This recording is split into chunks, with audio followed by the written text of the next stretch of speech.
On a quiet road cutting through a forest, a young man named Daniel walked alone. His steps were light, his eyes full of enthusiasm as he looked around. The gentle breeze rustled the leaves, creating a peaceful atmosphere. But Daniel's steps came to a halt when he spotted a shabby young man in the distance. The man, named Sam, looked gloomy. His face was dark, his steps heavy, as if carrying an invisible burden. Feeling pity, Daniel quickened his pace until he caught up with Sam. "Hey, friend," Daniel greeted warmly. "why do you look so sad? Is there anything I can do to help?" Sam let out a long sigh and replied without energy, My life is miserable, Daniel. All I have is this bag. It only has a few clothes and a little food. That's all I own. I don't even know how to move forward.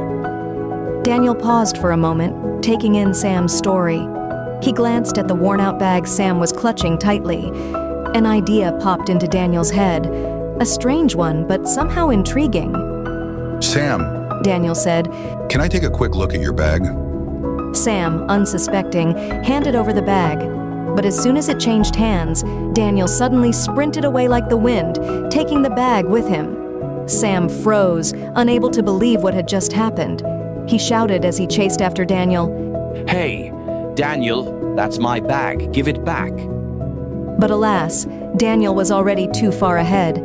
Sam's breath grew ragged, his steps faltered. He collapsed to the ground, his eyes welling up with tears. In a trembling voice, he cried, Oh God, that bag was all I had. My life is already ruined, and now even my bag is gone.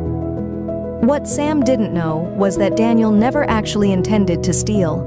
After making sure Sam had stopped chasing him, Daniel quickly hid behind some bushes. From a distance, he watched Sam sitting weakly on the ground. Daniel smiled faintly. His plan wasn't over yet. When Sam finally got up and began to walk away with heavy steps, Daniel hurried ahead. He placed Sam's bag on the side of the road, a few meters ahead, then hid behind the bushes again. Sam, walking with his head down, suddenly stopped. His eyes widened as he spotted his worn-out bag lying there. My bag!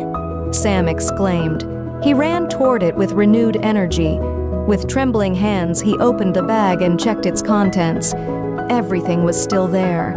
Nothing was missing. Sam's face instantly transformed. From a face full of sadness, it now radiated happiness. He smiled widely, his steps became light, and he even whistled cheerfully as he continued his journey. Daniel, still hidden behind the bushes, watched the scene with satisfaction. In his heart, he thought, "Today, I made someone feel like the happiest person in the world." Sometimes we only realize how valuable something is when we lose it, even if just for a moment. We often forget to appreciate and be grateful for what we have. It's only when we lose something that we feel regret and sadness. Yet, there's so much to be thankful for. The time we have, our loved ones, our health, our work, and the hope in our hearts. Don't wait to lose something before you learn to appreciate it. Take the time to be grateful and enjoy the simple things in life. Remember, life becomes more meaningful when we value what we have. Thank you for watching and listening to this story. If it touched your heart, don't forget to share it with those close to you. Who knows, it might be a little reminder for them too. See you in the next inspiring story.